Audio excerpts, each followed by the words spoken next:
This week on the Baseline Podcast, Josh and I are joined by Joe DiTullio, who's going to be breaking down the NFL draft for us. We're going to be talking about rankings of prospects. We're going to be talking about what we think each team should do. We're going to be asking Joe his thoughts on every single topic, from his top prospects to who's going to be going number one, who's even going to be going last in the first round. All that and so much more coming up on the Baseline Podcast. Hey, everyone. Welcome back to another episode of the Baseline Podcast. I'm Ben. That's Josh. And we have a guest. Josh, I feel like we're doing this like every month. We have like this new guest that arrives on the show, but it's not a new guest. It's a throwback. So Josh, why don't you throwback guest again, introduce us who this is and what's his speciality?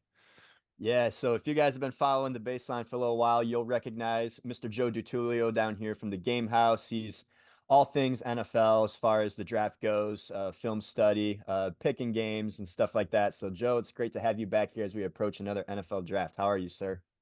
Doing great. Always great to be back on the podcast with you guys, especially during the NFL draft times. I'm always happy to do it. Always happy to have those debates about last year Jackson Smith and Jigba versus Quentin Johnston. It turned out that, both of them didn't have the greatest years, but Jackson Smith and Jigba did end up having the better rookie year. So we'll see. Right. Yeah, I'd say JSN for now has the lead on that, but I'm not giving up. I don't want to be wrong already. Jury's still out. You're wrong. We might have some other debates today about some other positions, Joe. So we'll see where Ben exactly falls on some of these. But hold on. Go ahead. Are we saying that I'm the crazy one here? Is this what we're saying? We're starting off saying this? Is that what we're saying? I guess that's what we're saying.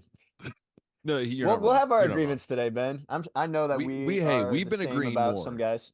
We've been agreeing more. Like, I feel like as the years go on, Josh and I are slowly agreeing with each other. I feel like we're getting on to the that same point. wavelength.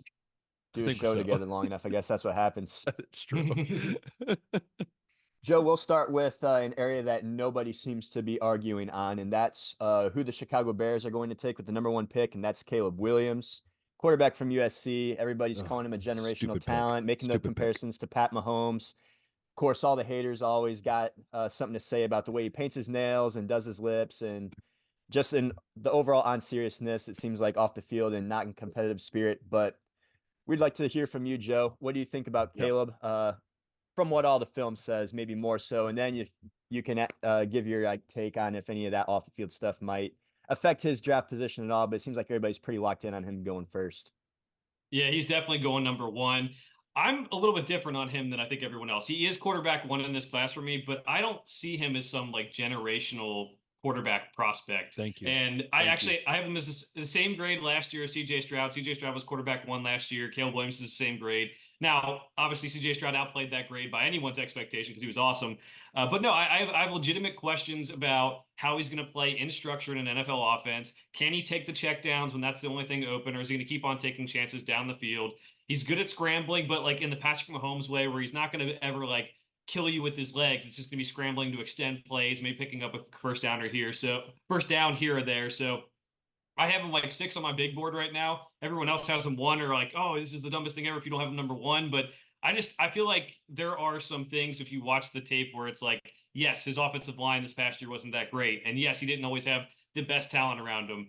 But he also needed to show he could stay in the pocket a little bit more, show that he could not take so many chances, protect the football as well. And then off the field as well. I mean, I don't really care about painting the nails, do what you're going to do. But I will say, like, the stories coming out about, like, him wanting ownership of a team, that's, like, I don't know, like, where that came from. That kind of concerns me. Like, are you going to have some bad contract negotiations in the future? I'm sure everything will end up being fine. I'm sure it's just, like, sensationalized news or something like that. But at the end of the day, I think that's the thing that concerned me more than, like, painting the nails and everything. But he's a very good quarterback. I just don't think he's, like, the word generational got thrown out really early with him, and I just don't know if that fits. I feel like too, and Joe, you could probably touch on this, but I feel like the word generational, like we do throw that around too much, not just in football, but in baseball and basketball, and golf and tennis, like we throw it around so much. Look, in the history of the game of football or basketball, there's only been 6, 7 dudes where you're like, hey, that's a generational talent. You look at the WNBA, right? Caitlin Clark is a generational talent. You will not see another one like that. And I just watched Caleb Williams as someone who played quarterback, who coaches quarterbacks over here in Europe. I don't Like, I hate the fact that I have to put him number 1 on my mock draft. Like, I hate it. Like, I've told Josh this. I hate it. Like, I don't want to, but I know I have to because that's just what's going to happen. If you are the Bears, my question for you, Joe, is like, do you think they can guarantee their fan base that them getting Caleb Williams with the same weapon, let's just say they get, all the trades they've made, the different things they've made this offseason, can they guarantee that Caleb Williams is going to be better than what Justin Fields would have been with the same threats that they have? That's my question. I don't know. No, they can't, because a lot of the issues Justin Fields had in the NFL are the same issues Caleb Williams has, which is he holds onto the ball too long. He tries to make something out of nothing when it's not there. And that may have worked in college, but in the NFL, that doesn't always work. So they've added to the offensive line. They've gotten him some more weapons. So that might make Caleb Williams more successful than Justin Fields. But it's kind of like, I think Chicago fans are kind of on the same page of like, yeah, we kind of screwed Justin Fields with like all the offensive coordinator changes and all the personnel changes around him. And I just feel like it's going to take a lot to fix the same problems that they didn't fix with Justin Fields in terms of getting the ball out of his hands. That could be the same issue. We're here 2-3 years later on, and we could be sitting here saying the same thing about Caleb Williams that we are saying about Justin Fields now. Yeah, it's true.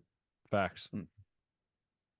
So going to the next pick, Joe, we got Washington on the board, and who knows? Seems like there's a little bit of division on who that's going to be. It really reminds me a lot of since we're talking about Justin Fields.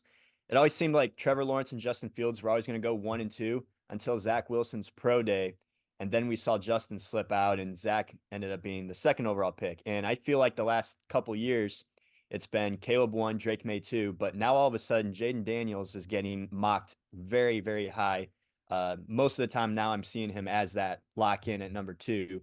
I guess I'm curious, your comparison of Drake May, Jaden Daniels, who would you take here? What are some things you like about both guys?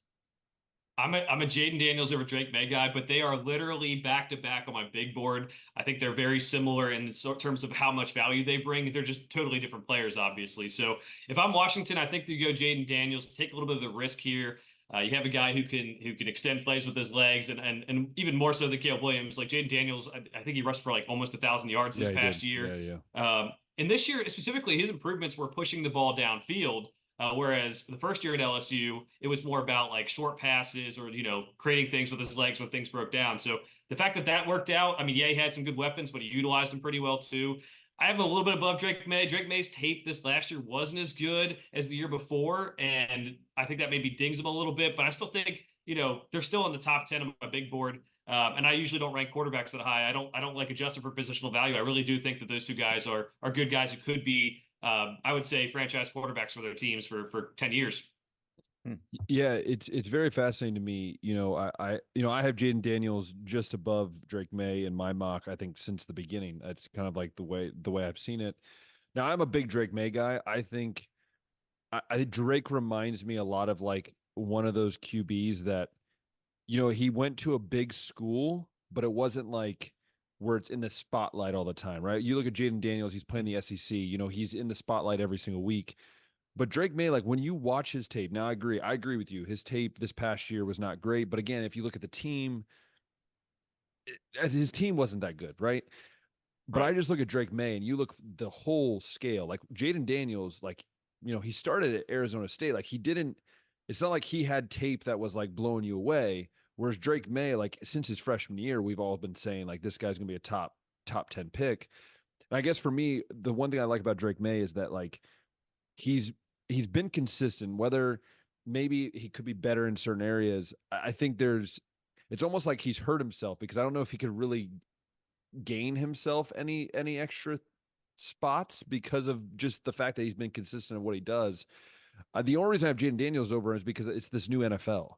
This new NFL is you have to be able to run the ball. And yeah, Drake May can run the ball, but I mean, Jaden Daniels is a freak. Like he's built like a freak. And again, it's like the Anthony Richardson thing, I think, where it's like no one probably, if you go any other year, from 2010 to 2015, Drake May's probably the number 1 pick, maybe number 2 pick. And Jaden Daniels is probably like in the top 15. The same with Anthony Richardson last year. Do you think that this new age of football is almost not scaring teams, but making teams make that choice of like, I need that dual threat over let's just get a really solid pocket passer like a Drake May or someone like that? I do think teams are thinking that way. Offensive coordinators are tailoring their offense for quarterbacks who can run or at the very least create plays for themselves with their feet. And I think we're also seeing like, I don't know about you guys, but I see this like offensive line play just getting worse and worse in the league. Yes. So if you have guys who you draft are statues and they get hit one time and they're done, I mean, that could happen to anyone, even the guys who are running, but at least the guys who are running have a better chance of getting away. So I do think this new NFL might be why Jaden Daniels is pushing forward. Also, I'm with you on the tape about Arizona State. He was not the greatest quarterback at Arizona State. There's videos out there of his teammates saying he sucked, which is pretty extreme, but he definitely turned it up a notch in LSU his first year and then even took it to a new level this past year. We just have to see if that progression keeps on going. But I'm with you. I think that his ability to get away from people with the offensive line play just going downhill is a big reason why you might want to take him. Yep. We'll wrap up kind of all the quarterback discussion right here, Joe, with maybe the most controversial Geez, quarterback don't do in this draft, and that's going to be JJ McCarthy. Oh gosh. All these other quarterbacks, we got accomplishments, we got stats that we can at least back up our claims on why we think they're good. But I've seen some memes of when it's like, well, why is JJ good? It's trust us. He's really, really good, even though he had, I think it was under 200 attempts in 15 games, which is crazy. What has It he seemed like shown in all of us? Michigan's big moments, big games, second half of Penn State, that last drive against Ohio State, geez. doesn't take any like pass attempts, all the big moments, the ball's out of his hands. But if you want to look at the efficiency stats, you know, that seems to be where he really thrives. But there's just not a whole lot of numbers, not a whole lot of tape. And I've seen him mocked even as high as third to New England. Oh my gosh. People like the you know, the Tom Brady at Michigan, JJ McCarthy at Michigan comparison. What have you been able to pull away from JJ? And do you have him going in the first round? Who do you think might pull the trigger on that? So I have him player number 47 on my big board. Thank so you. not a first Thank round you. pick based on that. Thank you. But you know, quarterbacks go early. So if someone wanted to trade up to the end of the first round, get that extra fifth year option of like, hey, pick him at 30, that's a lot different than what I think we're hearing right now, which is like possibly even as high as 2. I know the Commanders hosted like all 3 quarterbacks who weren't Caleb Williams together on a visit the other day. For me, what I saw with him was, yeah, he is a game manager. There were some isolated moments. You really have to watch the tape and pay attention. Isolated moments where they did let him throw like on 3rd and longs, and he will show up in those moments. But we just don't have enough of it, right? Like I saw Michael Penix in a different way make so many big throws this past year for Washington, and he has his issues too. He has his issues too, but like that's like he made so many throws down the field, and he's not even considered in the top 10. He's not even considered in the top 10. Right. So like I said, I think if he goes top 15, maybe you're reaching a little bit. If he goes into the first round, I mean, I can get it. Quarterbacks always rise. You want to make sure you get one, and there are some very quarterback needy teams that could take them. So the clutchness is there in certain points. You just didn't see it enough. And I wanted to see more, and I wanted to have him tested. I wanted them to play like Georgia in the college football playoff and say, hey, this defense is really shutting them down. Can he beat them? We just never got that moment. And that's a testament to how good the running game and offensive line was. Oh yeah, I mean, yeah, I agree. And Josh, I know you. This is it could be my bias, and I wanted before Josh says this is more of my bias, right? Like I think as an Ohio State fan, but I guess my frustration is like, and maybe Josh agrees with me on this. I don't know, but it's like whenever you watch him, I don't sit there and go like, even if it's a team I hate, I'm not sitting there and going, yeah, this guy's going to be the starter for my team on Sunday. Like, I don't look at him as a quarterback that, like, he handed the ball off like 40 times a game. Like, I could hand the ball off 40 times a game. I asked my quarterback here to hand the ball off 25 times a game, right? Like, at the end of the day, look, I think this is going to rub people the wrong way, what I'm about to say. Like, I believe that Penix and Bo Nix, at least in my mock drafts, are higher than him. And I also believe that if you put Kyle McCord next to him, you know, who would I take? The guys made some throws. Yeah, they both made some mistakes, but I just, it's so hard for me to look at, I think it's more frustrating that not that people are putting him at the end of first round. Like that's cool. First round, that's fine. I can see that. But the fact that I see people put him at number 5, I'm just sitting there going, that's the guy you're going to spend $30 million a year on, $30 million overall, 40 guaranteed, whatever it is, at number 5 overall. Like if you're going to put 5, if I'm a GM, right? If I'm the head coach, I should say, and I go to the GM and I'm like, hey, I want this guy at number 5. If you're a smart GM, you're going to be like, show me what he's done. Throwing for 2,600 yards, 2,700 yards is not, I'm sorry. Like that's not a quarterback I'm trying to spend $15 million a year on. And again, that's my bias. Josh, take it away before I blow a gasket and hurt someone. Blow a gasket, man. Yeah, I kind of echo everything Ben said. JJ, I haven't been throwing in the first round of my mock. He's that one quarterback that I'm just like, I refuse to believe that all these NFL GMs are this high on him. Similarly to how Will Levis, I guess, turned out Agreed. Yeah. last year. Some were even betting him to be the first overall pick, and then obviously falls to the second round as the first pick over there. JJ, I think could end up having the same kind of scenario. Just it's more so just the analysts and like the PFF grades that everybody's like being enamored with, but maybe the NFL GMs just are a little more level-headed. I don't know. I mean, you could be right. I personally have him quarterback 5. I have him behind Penix. I have him above Nix, and I think Nix might be inflated by some of the shorter throws Oregon offenses has. Yeah. But I don't know. Like I think with any of those guys, you're taking a much bigger risk than you are the top 3 guys. Top 3 guys, I think you're getting guys you could sell to your fans. You can sell to the GM like, hey, this is why we want to take this guy. He can be a franchise quarterback. The other guys, I feel like they have a lot more to prove in terms of can they be that guy for your team. And while we have a lot of quarterback needy teams, there are quarterbacks who are getting like run out of town who have solid seasons. So like guys like Jacoby Brissett has always been like a solid starter. Are you sure that like any of these guys in the second tier quarterbacks after the top 3 are going to be better than Jacoby Brissett? Better than like Gardner Minshew, who filled in well for Anthony Richardson last year. Harbaugh did a great job with utilizing JJ McCarthy and the system, but he's not going to go to Jim Harbaugh on this. So you have to have someone who's dedicated to JJ McCarthy to make this work out. And he can make it work out, but it's just going to be a different level of competition, obviously, than just when he was at Michigan with Jim Harbaugh.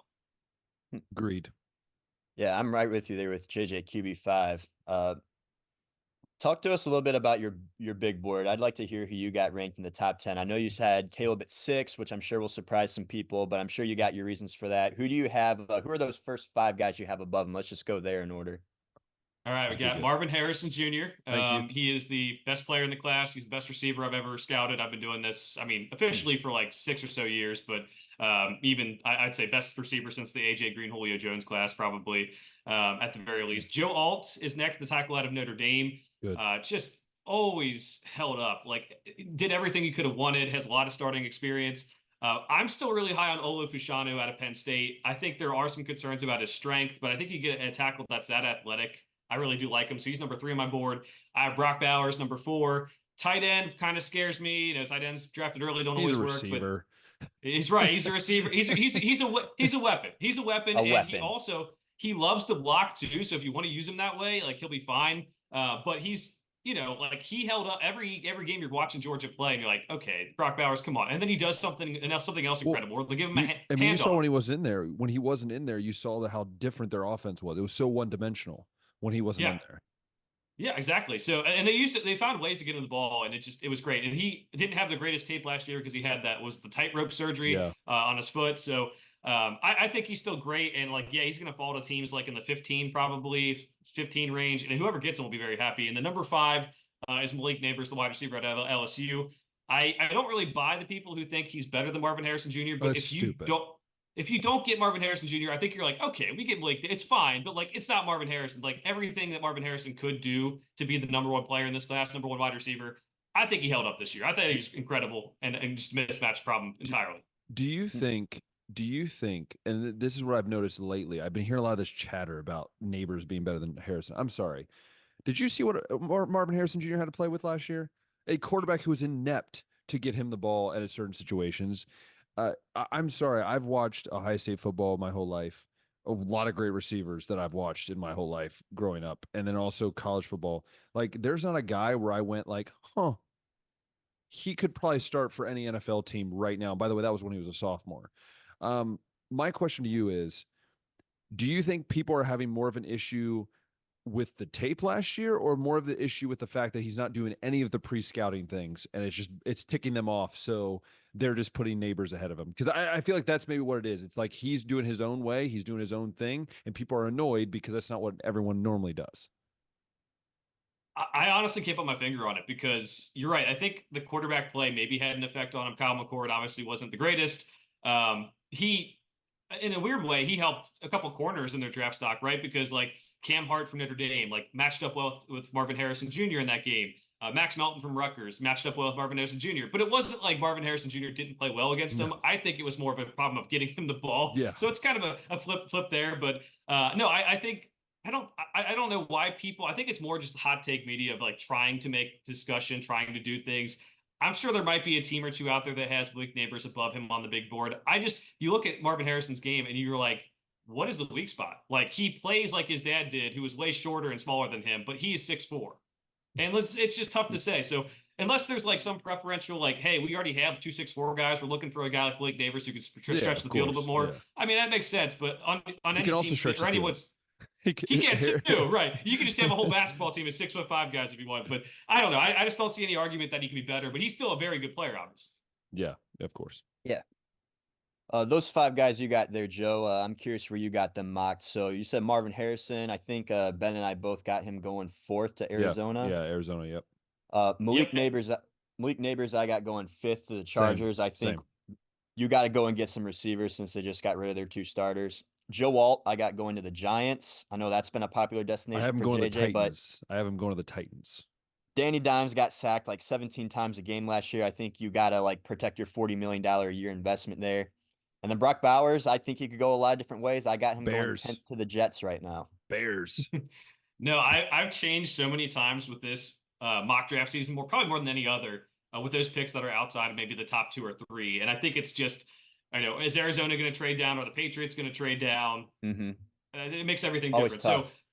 So it's also like, is Jim Harbaugh, like he got rid of all the receivers on the team. Is he going to want a wide receiver? Is he going to do what he did at Michigan and just try to get the best offensive line of all time? I don't know. He just got J.K. Dobbins, so maybe he's looking to run the ball. I don't know. Could be. But I think those are good landing spots. I have similar landing spots. I think I have Joe Alt in my latest mock draft as going to the Chargers, and Malik Neighbors going. Where do you guys had him to go into the Chargers. Giants? Chargers? Okay, so flip flop. Neighbors to Chargers, yeah, for me. Okay, yeah. So I've had him going to the Chargers before. I've flip flop had him going to the Giants before because, like as you said, Danny Dimes needs receivers. They drafted 1st-round wide receivers. They haven't really worked out. I've had him going to the Titans too. I think the fact that all these teams need offensive tackle and wide receiver, you can flip this around a little bit. And then Brock Bowers, going to the Jets, maybe to the Colts, possibly later on in the 1st round too. I mean, I have a Dunze going to the Giants, which I have a lot of people give me flack for. But I'm like, look, I agree with the tackle situation, but I also think that if the Titans are there at 7 and Joe Alt is just sitting there for you, you take Joe Alt because you need all the help as well on the offense. And also you just got the best offensive line coach in football from the Browns. So you might as well get him a guy that he can work with. Right. And then I think I did more of the Brock Bowers to the Bears thing, because I think that would be just fascinating, right? You just have Caleb Williams and then you get Brock Bowers, and then you have that with Allen on the outside. Like, dude, that's just deadly, just to put him in the slot or whatever. But yeah, then again, I'm crazy with my mock drafts, so I don't know if they ever really make sense. So Caleb, go ahead, Joe. No, go. I know it is fascinating if you'd be there.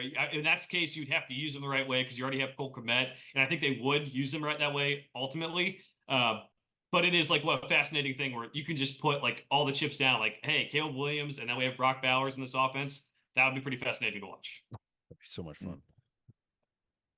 So then you had Caleb at 6. Round out your top 10. Yeah, at 7, 8, 9, and 10 there for us. I have Terry and Arnold, the corner out of Alabama, as 7. Yeah, I really like his instincts and how he played this year specifically. Jaden Daniels, Drake May is the next 2 up, and then Talise Fuaga out of Oregon State. I think he's a guy. I mean, tackle class is going to. He's more of a guard, though. Is he more of a guard or tackle, or does he play both? I think he played tackle. I think some measurements. People thought he'd measure in smaller arms, so they thought he'd move into guard. But he measured okay. I think he's a starting right tackle right away in this league. Yeah. And we're getting to the point where like everyone's like, oh, you need to protect the blind side. Well, a lot of pass rushers in this league are really good on the other side too. So let's make sure that both sides are protected. I think he's like a very high floor prospect, and also has a decent ceiling of being like, hey, he could be one of the best right tackles in the league. We just don't give a lot of attention to right tackles. Yeah. That's fascinating. I think Josh and I both, I think our first, hold on, I can pull it up here. I think our first DB off the board, his is Quinyon Mitchell. Mine is Arnold. I have Arnold going to the Colts. He has Mitchell going to the Colts. So we both have our first DBs going to the Colts. But I That's what we have there. I think, yeah. Mm-hmm. I have Fuaga going to the Bengals because the Bengals always, for some reason, need help on the offensive line. I figured they would get it figured out by now, but it's year 7 and they still haven't figured it out. It's painful to watch for Bengals fans. And they signed Trent Brown to play right tackle, but like it's a 1-year deal. They'll probably draft an offensive tackle first round, and then fans will be mad because we just signed a guy, and it's like, well, that's probably because the guy isn't the greatest and usually gets hurt. So we'll see. Yeah. So let's talk defensive backs because Terrion Arnold, that's very high. I think you're that's very what I high got on him, him at at. least more than I'm what high I've on him, seen. too. Seems like people differ on who the first corner is going to be. Some do have Arnold going off first. Some have Quinyon Mitchell going off first, and then Cooper DeJean from Iowa is He's also a a freak dude. himself. He's a freak. I guess and tell me what and you white. like. Just want to clarify, And and he's white, white. yeah. So represent, but tell us what Represent. you love about Arnold, and then I guess some thoughts on some of this other first round corner talent in the draft. Yeah, I'm a little bit different. I thought I was so high on Quinyon Mitchell, and then he kind of showed up at the Senior Bowl, and then he had the whole NFL Combine go well for him. And he's my 4th corner, and I have like a first round grade, and I was like, I'm doing great. Like I feel like Quinyon Mitchell's my guy. I can't claim him as my guy anymore because everyone else is higher. But I have Terrion Arnold 1. I think he's the ball skills, the instincts are just really good. I think he got played at Alabama. We're all looking at Kool-Aid McKinstry to be that guy at Alabama's defense, right? But Terrion Arnold was that guy and outplayed Kool-Aid McKinstry this year. I have Nate Wiggins number 2. Thought the tape was like one of the best in college football. You could put him up there with some of the guys who aren't eligible for the draft yet in terms of the best tape, whether it's like Benjamin Morrison, Notre Dame, Will Johnson at Michigan, whoever you want to put up there. He probably had one of the best seasons of any corner college football, like his speed, even though the arms are shorter and might have trouble matching up bigger receivers. Cooper DeJean, I do think he's a corner out of Iowa. You can put him at safety if you want. I think he's a guy who's just so versatile that if you want to use him that way, you can. But he held up really well. Really sad that he got hurt at the end of last year. He did work out for teams at a pro day, but didn't get to do the combine. And then Quinyon Mitchell is my last first-round corner. Ball skills are just amazing. You just wonder the lack of competition playing in the MAC. Can he step up his game? That's what I was wondering. I feel confident taking him, picks 15 and later, but like if you want to talk about like first round grade, this guy, we got to get him in our team. Like there's definitely some concerns there about stepping up the competition though. Yeah, that's always wondering for me because I think, obviously there's guys that are just freaks and they're going to take them. But I've noticed throughout the years I've watched the draft, it's very rare to get a guy outside the Power 5 to go in that top 20 range because it is true. Like, yeah, Mitchell has been great, but he's been playing against Bo Schmo from Central Michigan, every year for 3 years, 4 years. Do you feel like that these guys had to almost put an extra emphasis on the pro days, the Senior Bowls, on the combines to say, hey, look, you can believe what you want, but I can match up with anybody. Do you think they have to do that in order to stick their claim in that top 20? I think so. I don't think Quinyon Mitchell might be like still a first round pick on my board or something like that, but with teams like having to justify their picks, GMs having to justify why they have jobs and they take a guy out of the MAC and he doesn't work out, people will be like, all right, that was stupid. It's like, almost like the Bears, like if you don't take Caleb Williams, that's the layup. Like you can't get fired over taking Caleb Williams because like, oh, everyone would have done it. Right. So yeah, that to me, I do think you need to go to those things. You need to have those one-on-ones. We've had some good like players from non-Power 5 schools like the MAC, like Cleo Mack in the past to go pretty early. We've also had some ones that like maybe didn't live up to the hype, like Eric Fisher, like fine career, but like not exactly what you're looking for out of a top pick. So I do think you need to test yourself. And honestly, you need to have some games where you're playing some good teams too. I know Ohio State played like Western Kentucky this year. That was huge for a lot of NFL draft people because like Malachi Corley, Western Kentucky's wide receiver, got to go up against some good competition. And you just don't always see that if you're at a MAC school, if you don't schedule it. Yeah. So sticking on the defensive side of the ball, Joe, let's talk about some of these edge rushers because I think there's a lot of different variation among all the mock drafts on who the best guys are here. Personally, I've been very high on Chop Robinson. I think embarrassingly high. I had him mocked 5th to the Chargers first. Ooh. You have now at 8. You have him at 8 to the Falcons right now. And then I have him this time for mock 3.0 going 11th to Minnesota. But I'll throw out the big names that everybody's talking about. Dallas Turner. Spoiler alert, Josh. Yeah. We haven't released Dallas Turner it seems yet. to be universally one, but then there's guys like Chop. There's Leatu Latu. There's Jared Verse. We've had some drafts with some very solid edge rush talent, and I think this one is another one. Maybe not like that top 5 pick level, but tell me what you like about some of these guys and how you rank them on your board. Yeah, I have Dallas Turner 1. I just think he's a very, very good athlete. He plays with an edge, and sometimes that goes too far. He picked up quite a few penalties during his college days, which is concerning. I think he has the biggest upside of anyone in this class. Then you go to Jared Verse as my number 2, probably the highest floor of anyone in this class. I think he's so good. He's so strong. He's got powerful hands. I really like that about him. I think he can stop the run as well, which doesn't get all the flash, but I appreciate it at least. 3, I have Latu. For reference, I do think he is the most ready for the NFL right now. But those injury concerns, I mean, they scare me. I had to retire from football. I've been burned by having guys like, oh, injuries don't matter. I'll put him up there. I've been burned so many times before, and I don't know. I think he's good to go. The testing numbers weren't that great, but I do think he's a solid edge rusher. If he does clear medicals, he could be really good. Then I have Chop Robinson. I have a similar grade on him as I do Trevon Walker from a couple of years ago, and Walker ended up going number 1. So Josh, maybe you're not too far off. It's a lot of elite athleticism. It's just not a lot of production, and you have to kind of weigh that of like, is he going to get that production at the next level? Walker ended up doing it this year across from Josh Allen. It's kind of like, even with him, we're still trying to figure out, was his production because Josh Allen's on the other side? Was his production because he figured something out? They developed him. We're trying to figure that one out too. So I do think the athletic traits do help prospects go earlier. He could be a guy who goes faster or goes earlier than people expect. Yeah, I guess the combine, I fell for the combine. He had such good numbers that I was just like, oh, Josh he is a locked himself combine in as a guy. top 10 pick. Yeah. Maybe not the case. I mean, but- if Trayvon Walker did, I don't know why Chop Robinson couldn't, other than the quarterbacks ahead of him. Like he could, why couldn't he go right behind the quarterbacks? I mean, that's possible. Yeah, I mean, I agree with you, Dallas Turner. I mean, Dallas Turner is a freak. Like every time, but Jared Verse to me is the guy that I think everyone should keep an eye on, because I think, what do we know about NFL teams? They like to take freaks, right? They don't necessarily care about the fact that maybe he fits our, like I've seen NFL teams take a dude when they run a 3-4 defense, they take a freaking defensive end that's a pure defensive end and decide, oh, let's just put him out an outside linebacker, right? Like I think sometimes coaches get a big head, but I think Latu, I do agree with you. The injury concerns scare the living daylights out of me if I'm a head coach or a fan base, right? Like right now I have him going, this is not my updated mock because I'm not going to be a spoiler, but I have him going to the Seahawks because I feel like that is a Seahawks guy. Like I feel like he's a guy that can fit in. He kind of reminds me, I'm not trying to compare him to Joey Bosa, all right? I know I'm going to say Joey Bosa, but a guy who I think can walk right into your locker room, start day one. He might not flash right away, but he's a guy that can contribute right away. I think when you look at Dallas Turner, he's a guy that, yeah, maybe it's spot times, maybe third down and longs, but is he going to have the size, right? And some of these guys, that's also the key, because you're not always going to play the edge, right? Sometimes you're going to have to put down, both hands on the ground and say, hey, you got to stop the run. And at the end of the day, like I think Latu, out of everyone, he might be the best at stopping the run, I think, maybe outside of Verse. But I just, to me, I was wondering for you, do you think teams are going to value the more readiness now? Because I feel like that's changing a lot now.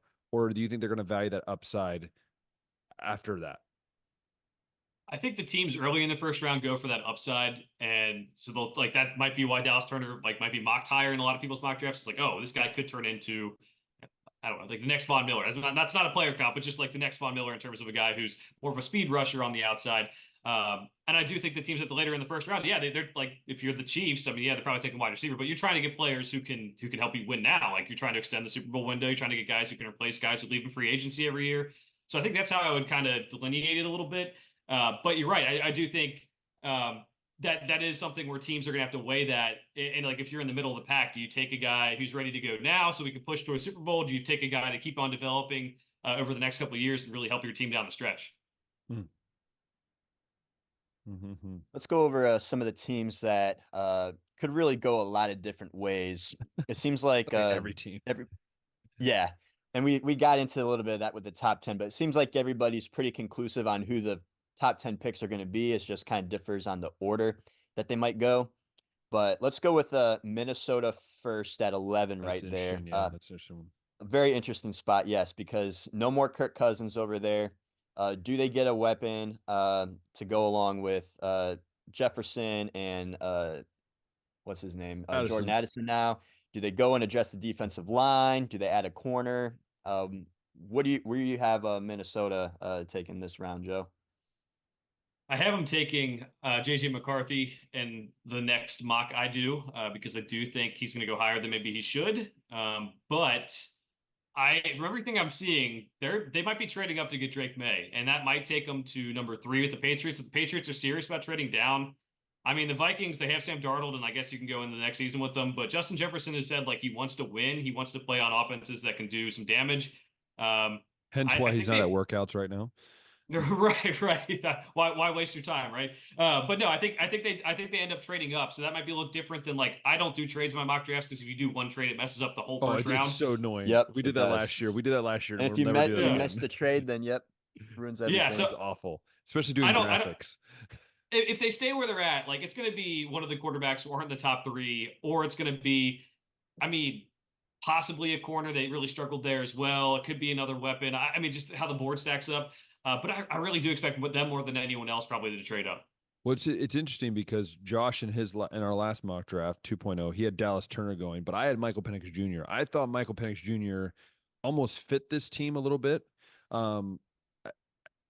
Now that I think about it, I guess McCarthy kind of fits the Viking kind of mentality, but I think Michael Penix Jr. like the only thing that scares me about Michael Penix Jr. I know we haven't talked a lot about it. It's just the injury history. I mean, that man has been injured. I feel like his whole body's robotic at this point. But do you feel like if they decide, hey, if the Patriots want too much, do you feel like do you really feel like it could be Michael Penix Jr. or do you feel like it would be JJ McCarthy? I think it's got to be JJ McCarthy for them. It just feels like he fits their offense and what they want to do so much more than Michael Penix. I like Michael Penix better. I don't get the feeling that they like him better. So I do think it's probably JJ McCarthy or bust there if they don't trade up and get Drake May. Yeah, it is interesting to me because JJ McCarthy. Ugh. Go, Josh, before I go off again. Yeah. Denver at 12, right behind them. Kind of a similar boat. They trade their quarterback in the offseason, so they're in the market to get one. But I could also see them maybe going the edge route here, maybe the corner route. I've seen some people mocking even Bo Nix here at 12, and that's just outrageous to me. So I'm off on the quarterback route. I think they're going to try to take care of the defense that got scorched for 70 by the Dolphins last year. I imagine you're along the same wavelength, Joe. It's just a matter of which position. Who do you got Denver going with? Yeah, I mean, I have mocked Bo Nix to them before because there was like chatter about him being a lot better than he ended up being as a prospect. Like in the last several months, like how prospects rise and fall. But and what makes it weird is I kind of think Sean Payton is just ballsy enough that he's going to go into next season with Jarrett Stidham as quarterback. Because if you look at their draft picks, if they don't take one at 12, where are they getting the quarterback? Like they don't. I don't think they have a second round pick. Like. The free agency is pretty much gone. There's no one available you can go pick up. So I do think they end up. That's right. I do think they end up going defense, but I just like in a weird way. I'm like, if you don't go quarterback, even if you force the pick, is Jarrett Stidham really what we're doing here? I guess that's what we're doing. That's it. That's fascinating because I have had Bo Nix with them. Like you said, I actually think this is where Bo Nix will go. Even on the new mock draft, since Josh already spoiled that the mock 3 will be coming out. To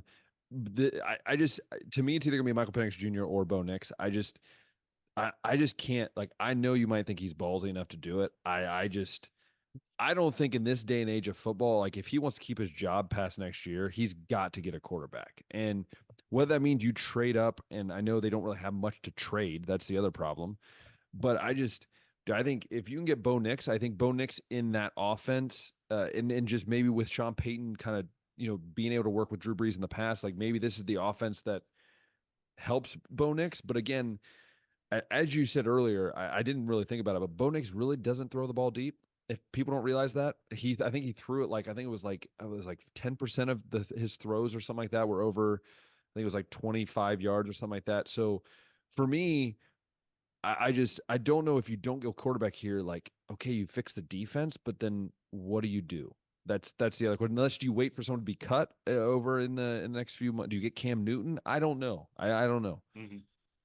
Well, and that's what I was kind of wondering why they weren't more active in free agency, like Yeah. even to get guys, because we saw after Drew Brees retired, they kind of just threw guys together. The Saints did when Sean Payton was still there, and like I thought, oh, okay, maybe they'll go get Jameis, and like Jameis can be the guy if they don't get a Goes guy to to the fall to them at Browns. 12, and he goes to the Browns, and now like I guess he's back up there, but he could have been if he signs with the Broncos, like he's definitely the starter over Jarrett Stidham until they draft someone. So I just would have thought they would have been more aggressive, and now it's I believe Jarrett Stidham the only quarterback on the roster still, and they don't have a second round pick, so they should be looking to move up, but the problem is they just don't have picks to move up either. So they have to Also, leverage more 50 of the million in the future. hole. Also, 50 million in the hole because of a Yep. stupid signing. Absolutely. Next team I got here, Joe, is the Rams, and it's mostly a question not The because first of time like they the. picked. That's why it's like they're in the first round. This will be, I think, Sean McVay's first round pick, 2016. and they haven't traded it yet. Since The most 2016. glaring need right now, I'd say, is defensive tackle after Aaron Donald retires. Yes. And at least the best available defensive tackle for me at this point is Tavondre Sweat. No. Obviously, very big shoes to fill. Personally, I like Sweat, but we're talking about replacing the best player in the NFL for several years he was. Do you think they go the DT route? I think Sweat might be a small reach right here. Or is there maybe another route you think they might go? Or I do they end up trading this pick eventually? I do have Jerjon Newton, by the way, here because I'm high on him, even though. Okay. And also, Sweat, didn't he get in trouble by the law? I'm just saying. Just going to point that out now. Just going to point that out now.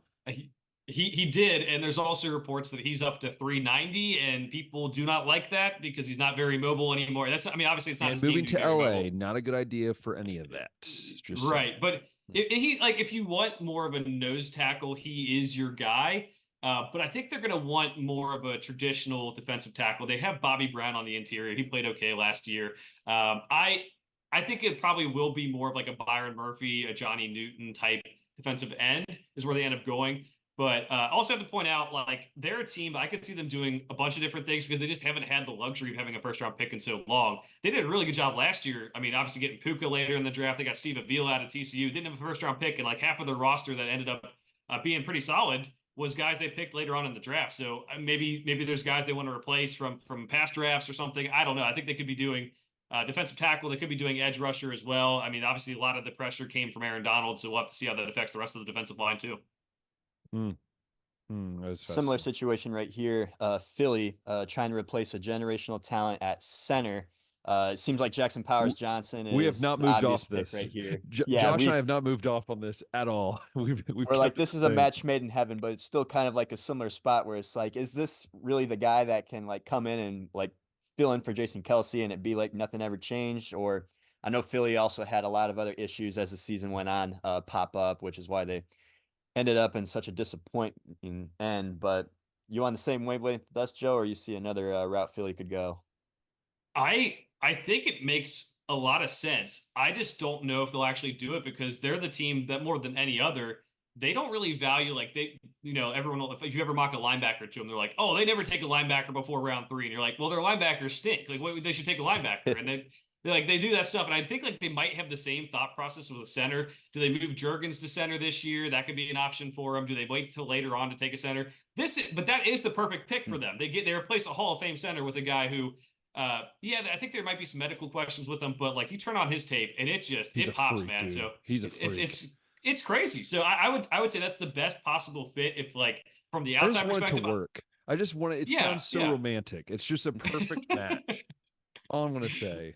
Matchmaker over here. Yeah, that's what it should be. If they're from the outside perspective, I just don't know if they actually do it. I don't know. Also, I just want Josh and I to be right on like one together. I just want one of our picks together to work out. That's the way it works. Yeah, for sure. The last team that I'm very curious about, and I don't even think there's really a right answer or an obvious answer here, is the Buffalo Bills. I knew you were going to say that, Josh. I was thinking in my head like he's going to ask about Bills. Buffalo Bills. You trade Stephon Diggs. It doesn't look like they're going to re-sign Gabe Davis. And going into free agency, it seemed like all 11 starters were also free agents. I'm not up to date on who they've all re-signed here, but it seems like, you could honestly take the best player available if you're Buffalo, but there's also needs that are a little larger than others. And you got to, one of the best quarterbacks in the league, Josh Allen. Are you really going to, I don't even know like who you're throwing to, Dalton Kincaid and Dalton Knox, I guess, is your options. Well, even on the last one, even on our last mock, we both had Kool-Aid McKinstry, and now I'm looking like I was an idiot for putting Kool-Aid McKinstry because I just thought that would be like one area they could fill. I feel like if you're the Bills, you need like 20 picks in this first round to even get back to where you were. No, you guys are right because they have that great safety duo. Both left them. They had Trey White, who, yeah, he hasn't played a lot in the last couple of years. He's been hurt, and they've been benched without Still him. was He's a good. really good, real corner. And now they have Khalil Shakir, you have Curtis Samuel, and you have Matt Collins as your receivers. Like you can't go into the year this way and hope to compete. So I think they're forced to take a wide receiver. Now, if you're asking me like which one they take, I think they probably take a bigger bodied one because they do have guys like Shakir and Samuel who can both play in the slot. They're both kind of smaller. Matt Collins is a bigger receiver on the outside, but like hasn't really produced over the Brian course of his Thomas career in a Jr. way that could be Brian Thomas Jr., could be Adonai Mitchell. Maybe they reach on Keon Coleman a little bit after his testing. I don't know, but I can't see them taking like Xavier Worthy or Lad McConkey or Ricky Pearsall like here. I've seen people mock them there, and I'm like, that would just be more of the same of what they already have. And not saying that those guys couldn't be better than them, but I think they're going to want a bigger body target for Josh Allen. Yeah, I just my question is like too, if you're management, if you don't hit on this, you're like what if you're Josh Allen, like what like are you just like, dude, can I have the U-Haul? Because I don't want to be here. Because I mean, honestly, like he's lost all of his targets. The defense is basically in shambles. I mean, if you look at their whole defense, not just the defensive back, like if you look at their whole defense, it's like a college roster out there. It's like I don't even know half these guys.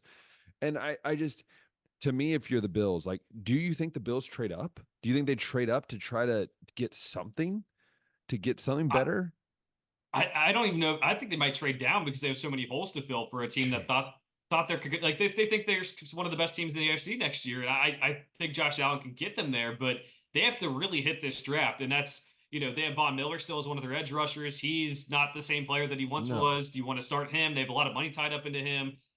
They have like these bits and pieces, but overall, it's just a defense that needs a lot of help. And then there's receivers as well. Like, even if you draft a receiver, is that a good receiving core overall? You have an unproven rookie and those guys. Like, I don't know. I think a trade down might be in store for them, and that really stinks because you're probably getting a lesser quality player. But there's so many good wide receivers in this draft. Hopefully, they hit on the one they would take if they do that.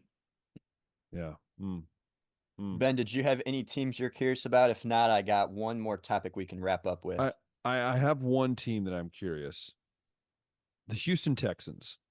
And this is why I say this, because I've had them mock to get another receiver pretty much, I think, for both mocks, I think, or at least I was always considering it. Now that they've gotten, obviously, Diggs, they don't have to worry about that. Where do they go from here?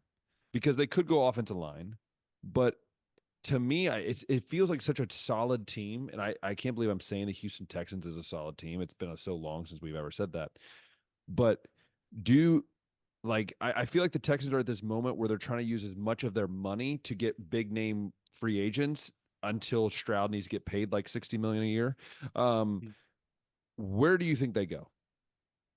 I think they go defense. I'm torn between interior defensive linemen, or if they go corner. Now they have Will Anderson from last year on the edge. They have Danielle Hunter from the Vikings, who's going to be playing on the other edge. But up the middle, they're pretty thin and kind of aging. And at corner, their second corner is Jeff Okudah. Has never really found his way in the NFL. Derek Stingley did step up last year, so I just think if you want to be a team that's really going to compete in the AFC, you're going to have to get that defense better. Now that you do have Stephon Diggs, we'll see DeMeco Ryans too. I think if he has a guy he likes, I think he'll go that route and get a guy who can maybe start for them for the next several years and be that true competitive team in the AFC. Good. Yeah, just wrapping it up then, Joe. I don't think any of these guys are going to go in the first round, and that's just a testament to how bad of a class is. But the running back position, we've seen it not be valued that much in the NFL. We've seen a lot of movement in the free agent class as far as running backs goes this year. And it's honestly even a question of maybe if a running back even goes in the second round. There's not a whole lot of top-end talent here. I know the headlines will be Blake Corum, I believe Braylon Allen, Jonathan Brooks from Texas. Clemson, what's his name? Will Shipley. Shipley. Yeah. So those are some of the names. I'd like to hear who you like the best and when we might actually see a running back get taken. All right, so my top running back is Trey Benson out of Florida State. Started his career at Oregon. That's the other one I forgot, yeah. Yeah, second round grade on him. but like with the way teams are valuing running backs now, that's, he may not go the second round. Jalen Wright out of Tennessee as a second running back, he was a guy who just every time he touched the ball felt like he was going to at least get a first down, if not more. Jonathan Brooks, the running back out of Texas, is 3 for me. Third round grade on him. A lot of it has to do, he's coming off that ACL injury that happened. He may not be, 100% ready to play NFL football. He's going to ramp up after coming back from that injury. Number 4 is Tyrone Tracy out of Purdue, a former wide receiver from Iowa. Really impressed me. Probably higher on him than a lot of people. I think he has really good vision for a guy who's just learning how to play the position and can also help in the passing attack as well. And then Braylon Allen's number 5 out of Wisconsin. Classic Wisconsin running back, but he has decent speed. So I'm a little bit lower on Blake Corum. Thank you. A lot of damage to him over the course of his career at Michigan. A lot of wear and tear. Don't see that wiggle. I think he's a good short yardage back, but like he's also a smaller, like shorter back. He's just well built. Will Shipley, I think, is versatile, but like what does he do? He's like a master of none. He's like a jack of all trades, master of none. He's a poor man's. Why am I thinking of his name? McCaffrey. He's a poor man's McCaffrey. That's what he is. You could say that. And then, I think the first one maybe goes like end of the second round, maybe third round. But we've seen so many teams like just not care about running back or take running backs later in the draft and be like, okay, that's our guy next year, and we're going to go with that. And it's like, okay, we'll see how that works out. But it's not a great class overall, and it's also just not a good spot for not a lot of good landing spots for some of these running backs early when other teams have different needs, like on the offensive line or on defense. Now, my question is, if Travion Henderson declared this year, would he be in the top 3 of your chart? Or is there too many injuries with him? That's my question. That was exactly what I was going to say. He'd probably be running back 2 or 3, to be honest, but he would be scaring me just in the same way Latu did, in a different way, because he had like a more serious injury and Henderson just keeps on getting hurt. I'm excited to see he has to have a good year. So he has to have a good year to really, I think, jump his stock then, what you're saying. Yeah, even just healthy. And I think, too, they got Quinshon Judkins at Ohio State now, so it won't be like he has to carry the ball all the time. Not that he had to ever, because Ohio State always has running back talent, but they have a smash and dash approach now, so hopefully he plays well. And hey, they might have the 2 top running backs next year's class if they all play well. And Corum, I know what you said, so you feel like maybe the carrying the ball 37 times that he did, I think about 20 times this past year. Do you feel like, I mean, if you're a college running back, do you feel like that's now in consideration where you choose to play college ball? Like, do I go to a place where I'm priority, or do I go to a place where maybe I'm only carrying the ball 15, 20 times and I'm going to actually have legs by the time I graduate? I mean, it should be. If we're going to say, hey, all the running backs need to declare early after the redshirt sophomore or junior years, then yeah, you should definitely consider where you're going to play. Now, I do think that it's kind of a catch-22 here, right? Because if Blake Corum doesn't go to Michigan, is he even this highly thought of, right? Do people see him as this good because he got so many carries, got so much opportunity? I thought it was a little bit of malpractice how much they used him too, because they have Donovan Edwards, who's going back to Michigan this year. Yeah. He's so good, and they could have switched it up more, but I don't know if you guys remember, there was a game where they were going to give Donovan Edwards a goal line carry, and then a penalty got called, and they pulled Donovan Edwards out and put Blake Corum in, and then Blake Corum got the touchdown, and it's like, Donovan Edwards was mad, and I'm like, I get it because you're not getting carries. So yes, the wear and tear does concern me with him. It's kind of like the lack of big playability, also the injuries on top of just getting a lot of hits and everything. And the last year coming back this year was good for him, but I don't know how much he can be a solid running back in the NFL, but is he going to generate big plays? What's the X factor that he does that's really going to make you think this guy's going to be our starting running back? And I just didn't see that. So he's running back 9 on my board. Probably going to be in the mid-round picks, but very good college career, but might just be one of those guys who's a good college player, just never gets that chance at the NFL. So true. Ben, did you have anything else you wanted to talk about? That's pretty much it for me. One thing I have, one question. Where do you think Stover is going from Ohio State as a tight end? Do you feel like he can be a day 2 pick? Because I've watched him go from defensive end to linebacker, back to defensive end, tight end, back to linebacker, then obviously finished his career as tight end. He's such a Ohio kid, and what I mean by that is just such a hard-nosed, he doesn't care about his body. Same as Eichenberg. Eichenberg's the same way. Mm-hmm. Do you feel like Stover has put enough tape out there, and has he shown enough to where you think teams are confident with taking him as a guy that could be their number 2 tight end right out of college? I have a 4th round grade on him. He's tight end 6 for me, but I do think that he could be a guy you take and hey, he's still learning this position, and I know you watch a lot of Ohio State football too, so you notice this. Like he got so much better from the so much 2022 better. season, even to the So much 2023 better. season. Like he had so many, like there were stupid drops in 2022. He cleaned those up. I think he Blocking. can be a guy where you're like, hey, maybe we don't use a first or second round pick on him, but like third or fourth, we're sitting there like, we can work with this guy. We have a starting tight end. We can see how he does it for the next couple of years. I think he can be a productive player. So I'm not like overly high on him, but I do think he can be a solid player. It's just going to be more of a developmental thing where you have to keep on teaching him the position and see if you can help that progression, just like you had last year at Ohio State. It's one of those things at tight end in the NFL where I think it's the one position that you can develop a guy and not be hurt by it, if that makes sense. That's I think the biggest thing, because a lot of times I feel like there's a lot of positions where you can like almost lose it if you take that risk, right? You lose that chance to really have a successful year. Whereas I feel like tight end, you can just kind of throw them in there and say, hey, good luck type thing. No, you're right. And like the thing is like there's so many like two tight ends. If you have like a backup quarterback, right, he's not getting reps, right? But there's so many two tight end sets, even running backs. If you want your top guy up there, fullback if you need him to. Put H-back, you can put him in there and say, hey, you're just blocking for 10 snaps a game for your rookie year, and the next year you'll be our guy. And he's going to be a great special teams guy because he knows how to tackle, which is another huge thing. Right, that might bump his stock up, honestly, 10, 15 picks on a lot of people's boards. Yeah. All right. Well, thank you, Joe, for coming on and talking to us all things NFL draft. Love for you to be able to go ahead and tell everybody where they can find you and your content. Like I said, you always are getting fairly accurate mock drafts out there. Also doing really well in the picking against the spread. I don't know how much you put gambling advice out there for people to maybe be able to cash in on, but where can people find you, Joe, and all your work? You can find me on most socials. It's at DiTullio Joe. I will not spell that for you, but you can figure it out. And then also at thegamehouse.com, I have a bunch of player scouting reports for the NFL draft, a bunch of mock drafts to come. I think 2 more mock drafts to come before the final day, and just position rankings. All you're going to want to see with the big board and everything too will be coming out this next week. Sweet, man. Yeah, NFL drafts next week coming up, which is nuts.